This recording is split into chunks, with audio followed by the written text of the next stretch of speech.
Hello YouTube, welcome to another Season 6 Patch 5.24 guide. In this episode, we're going to be covering Kassadin. Now Kassadin is a rather unique Void Assassin melee champion that's in the mid lane. His main spells, which would be his Q and E, were nerfed a ton. The changes to both his Riff Walk and his other skills opened a new, difficult, yet rewarding way to play this Void Assassin. Kassadin remains one of the most enjoyable and effective champions to learn how to play. Although Kassadin is no longer the carry he used to be, he still maintains great capabilities as an assassin and can be an awesome force in the game. In this guide, we're going to show the ways of using this reworked champion and show the potential behind his nerfed numbers and new abilities. In this guide, we're going to cover his pros and cons, masteries, runes, summoners, abilities, ability leveling order, his item build, and some tips and info as well. Let's start by going right into his pros and cons, starting with his pros, the first of which being he has high mobility. When he's level 6 and he gets his Rift Walk, he's basically able to spam flash all over the map. This makes him a great roaming champion as he can get to lanes a lot faster and get ganks off quicker. Post 6, Kassadin's also a very hard target to gank in mid lane as he can just jump away when the target moves in. Kassadin's next pro is that he has high single target burst. He's able to Rift Walk into a target, get off all of his abilities, and completely devastate somebody. A few of his abilities do AoE damage, however the AoE is not very wide on them, so it is hard to hit multiple targets at the same time. Because of his high single target burst and his mobility, if enemies are not very careful, he's able to roam into lanes and get very easy kills. His mobility is so strong that even if champions do flash away, he's able to get on top of them again and just kill them anyways. Kassadin's next pro is that it's easy to last hit on him with his Nether Blade. His Nether Blade has a passive effect that makes you do bonus damage on your physical attacks, which do bonus AP damage. Early lane phase can be rather annoying, however, due to the harass you can get since you are a melee champion, but it is easy to last hit under tower anyways due to the damage you get from this.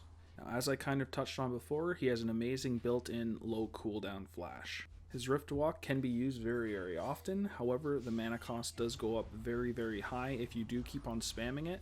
But even with this, you can use it every 15 seconds for a very low mana cost and have a flash every 15 seconds basically. Although he is a melee mid laner, he can still trade in lane rather effectively. His passive gives him more magic resist to deal with the harass, and he does have very high damaging abilities so he can get off a lot of damage and then get out. His Q was a lot better before, however now it does give you a shield, so if you're using it properly, people will be trading on your shield and they won't actually be damaging your health. Kassadin's final pro is that he has great scaling. All of his abilities have nice AP ratios, so he gets stronger and stronger as the game goes on. Now, although Kassadin has a lot of pros, he also has some cons. The first one being he is rather squishy early on. Before level 6, Kassadin may have trouble in the lane as he doesn't have his ultimate, which is a very important part of his kit. Certain champions such as Yasuo can just absolutely bully the crap out of Kassadin until he does get his ultimate. He's decent against a bunch of AP champions due to his passive giving magic resist, however AD champions can really go to work on him. Kassadin is also a champion that's less effective against group teams. As a squishy assassin champion, he really does need to try to find solo kills. If Kassadin's not careful and he ends up blinking into multiple teammates, it can instantly cost his life.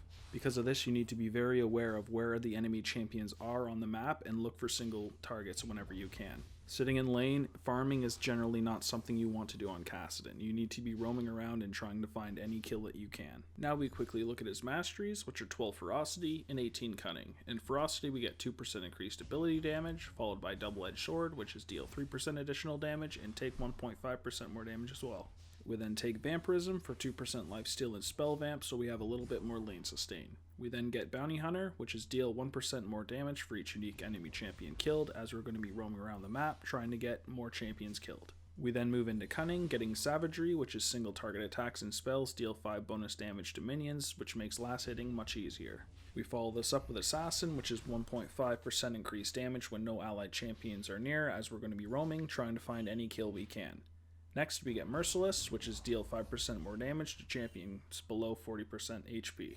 We follow this up with Dangerous Game, which does champion kills and assists restore 5% of missing health and mana. We then get Precision for 5 plus 0.5 per level armor pen and 3 plus 0.3 per level magic pen to get through any magic resist. And finally we get Thunderlord's Decree because it's insanely OP right now, and it does third attack or spell on an enemy champion, calls down a lightning strike which deals magic damage in the area.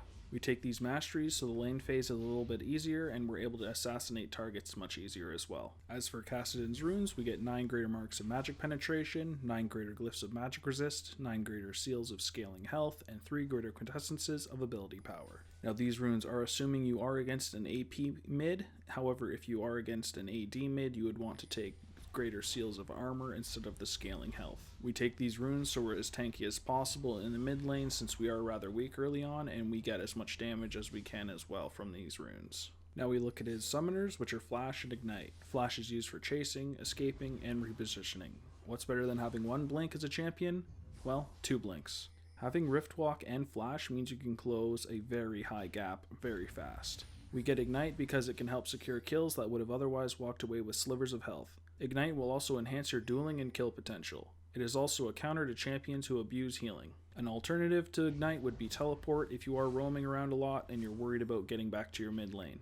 I like to take Ignite, however, as it is very important to snowball your champion via kills. Now we're going to look at each of his abilities, starting with his passive, which is called Void Stone, and very simply, Kassadin takes 15% reduced magic damage and ignores unit collision. Now this is a great ability because you don't ever have to worry about minions kind of blocking you, and when you're in the mid lane you're taking reduced magic damage, so you're able to have much more sustain that way. Now we're going to touch on his Q, which is called Null Sphere. This ability used to be very strong as it would silence targets for a rather long duration, however now there is no silence. In return though, we do get a shield, which is better for trading. Kassadin fires an orb of void energy at the target enemy, dealing magic damage and interrupting channeled abilities.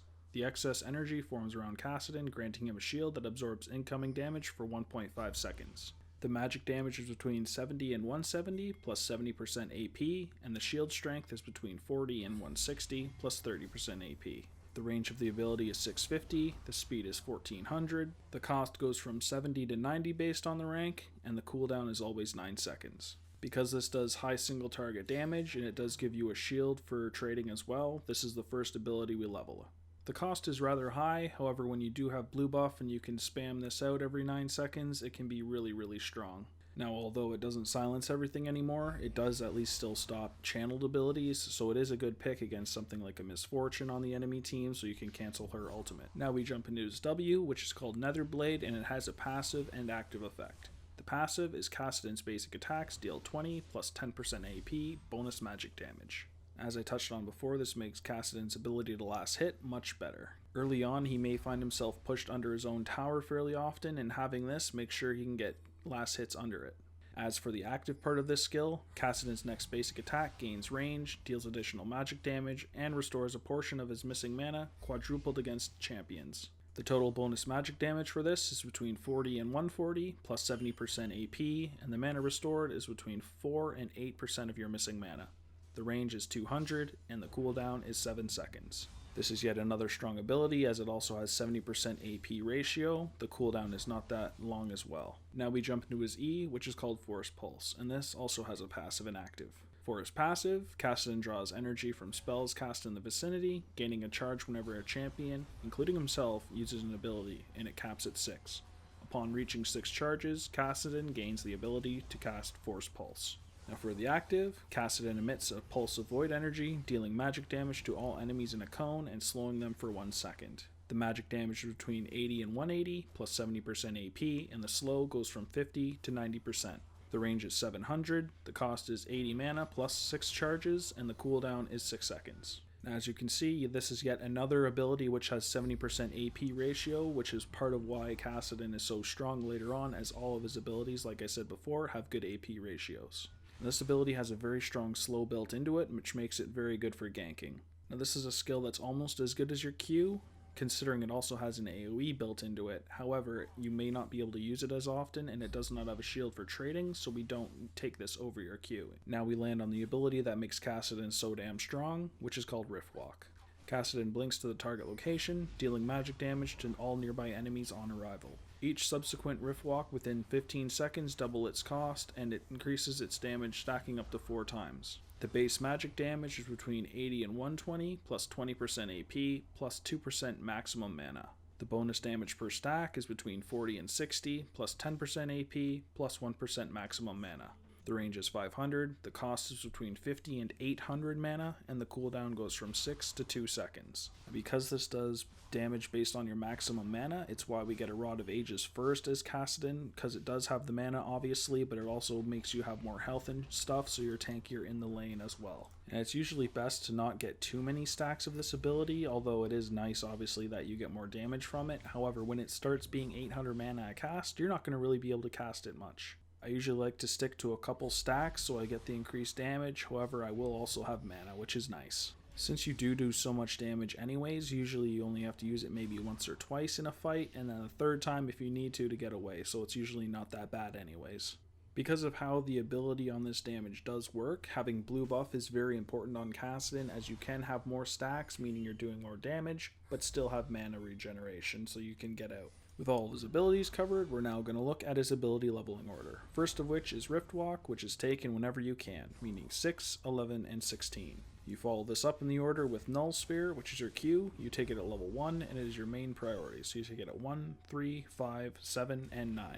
You then follow this up with Force Pulse, which is your E. You take it at level 4, and it is second in priority, meaning you take it at 4, 8, 10, 12, and 13. Finally, you take Nether Blade, which is your W. You take it at level 2, and it is last in priority, so you take it at 2, 14, 15, 17, and 18. Now we look at his item build, which starts with a Corrupting Potion. We then rush into a Rod of Ages to get it stacking as soon as possible. It's a very nice item considering the mana you get from it works with your R, and you get much tankier as well. We then grab Ionian Boots of Lucidity just so we have a bit more cooldown reduction and we can use abilities more often.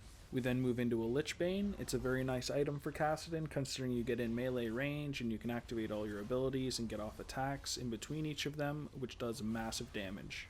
We then get his Zonias because it's a very strong defensive item on Kassadin, and it also gives you bonus AP as well, which is rather nice. Now since Kassadin is an assassin champion, we get a Rabadon's Death Cap so we can get as much AP as possible. We then lastly get a Void Staff so we can get through all that magic resist. One alternative to this would be a Luden's Echo. It's a rather nice item considering it has 10% movement speed, so Kassadin can roam even faster. Another good alternative for Kassadin would be getting an Abyssal Scepter if there was a lot of AP champions on the enemy team. This is also why the Merc Treads would be good, and getting out of CCs sooner is also very nice on Kassadin as well. Since he's somewhat squishy, he could be CC'd and killed before he's able to Riff Walk out. Now, the main reason I like Kassadin is because he's a very unique champion. There's not really many other extremely mobile AP assassin melee champions, which I find an incredibly fun thing to play. On a bunch of sites, I've seen him listed as a tier 2 champion, which is a viable, somewhat strong champion. I do personally consider him a tier 1 champion though. The main things you have to factor in as Kassadin is that you have to be roaming around the map pretty much all game, and you have to be able to use your R effectively. You need to know how many stacks you have, when they're going to drop, how many you should have when moving into a lane, and whatnot. As long as you can manage these two things, there's no reason you can't single-handedly carry a game. Now that pretty much covers it for my Kassadin guide. I'd like to thank you guys for watching, and happy holidays. If you guys did enjoy the video, please like and subscribe. Note as well that we do have a skin giveaway that closes on December 31st. As long as you guys are subscribed and you comment on the video, you are eligible to win 2 different skins. I'll put a link to that guide in the description as well as the annotations, so make sure you click that if you guys haven't already and go and sign up for that giveaway. Thanks again for watching, and I'll see you guys in the next guide.